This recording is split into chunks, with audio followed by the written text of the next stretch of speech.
Bir də əgər bu saçın uzunluğunu ölçək baxaq, demək tam dibdən tuta bilməmişik. Yenə də bir dəqiqə.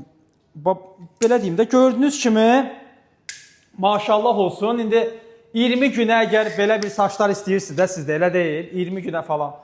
Mənə zəng edirlər, xahiş edirəm, bu düşüncədən ümumiyyətlə çıxın. 20 günə, hörmətli xanımlar, gözəl xanımlar, belə saça sahib olmaq olmaz, mümkünü yoxdur.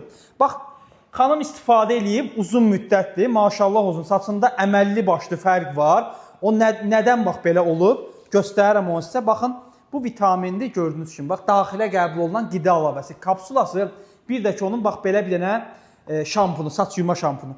Bu məhsulların şəkillərini çəkin, siz də istifadə edin, yəni belə bir formada gözəl saçlara sahib ola bilərsiniz. Həqiqətən, nəyisə başıma sürtüm, oturum gözləyim, belə saç olmayacaq. Yəni, mümkünü yoxdur. Xanımın təbii öz saçlarıdır. Kimsə deyirsə ki, qaynaqdır, valla gəlsin yerində göstərək. Başqa neyini üçün? Rahat daranır, səliqəli, qırılma yox, dibdə yağlanma yox. Yəni, nəticəni hər kəs görür. Bundan rahat ola bilərsiniz.